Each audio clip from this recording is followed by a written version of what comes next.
മുതൽ മാറണം. ഇനി നാളെ ആവട്ടെ എന്ന് പറയരുത്. നാളെ ആവട്ടെ, ആ പറഞ്ഞതൊക്കെ ശരി തന്നെ, ഇന്നും കൂടി ഒന്ന് കഴിയട്ടെ എന്ന് പറയരുത്. ഒരു സിനിമ കൂടി കാണാനുണ്ട്, അതുകൂടി ഒന്ന് കാണട്ടെ എന്ന് പറയരുത്. നീ കണ്ടില്ലേ എത്ര എത്ര യുവാക്കളാണ്. നമ്മൾ ഇനിയും എത്രയോ വർഷങ്ങൾ അവരോടൊപ്പം ജീവിക്കുമെന്ന് വിചാരിച്ചു. രാവിലെ ഉറക്കത്തിൽ നിന്ന് എഴുന്നേറ്റപ്പോൾ അവന്റെ മരണത്തിന്റെ വാർത്തയാണ് നമ്മൾ ആദ്യം കേട്ടത്. നമ്മളോടൊപ്പം ഇനിയും എത്രയോ കാലം ജീവിക്കുമെന്ന് നമ്മൾ പ്രതീക്ഷിച്ച എത്ര എത്ര ആളുകൾ നമ്മളിൽ നിന്ന് വേർപിരിഞ്ഞു പോയിട്ടുണ്ട്. അതുകൊണ്ട് യുവാക്കളെ, ജീവിതം അധികമില്ല. നമ്മുടെ ജീവിതം, ദുനിയാവിലെ ജീവിതം ഇനി വളരെ കുറച്ചാണ്. പരലോകത്തെ അപേക്ഷിച്ചു നോക്കിയാൽ അതിന് കുറച്ച് നിമിഷങ്ങൾ മാത്രമാണ്. നിങ്ങൾ ക്ഷമിക്കുക. അതേ ശരിയാണ്.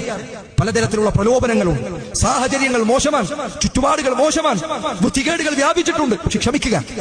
പ്രലോകം ഇത് അടുത്ത് തന്നെയുണ്ട്, മരണം അടുത്ത് തന്നെയുണ്ട്. അല്ലാഹുവിന്റെ റസൂലിനെ അനുസരിക്കണം, സല്ലല്ലാഹു അലൈഹി വസല്ലം. നിസ്കരിക്കണം, നന്മകൾ ചെയ്യണം, ഹറാമുകളിൽ നിന്ന് വിട്ടുനിൽക്കണം, സമ്പാദ്യം നന്നാക്കണം, മോശമായ ബന്ധങ്ങൾ പാടില്ല, വ്യഭിചാരം പാടില്ല, വിവാഹത്തിന് മുൻപുള്ള പ്രണയ ബന്ധങ്ങൾ പാടില്ല, ഹറാമാണ്. നമ്മുടെ ദീനിൽ ഇത് വിലക്ക്.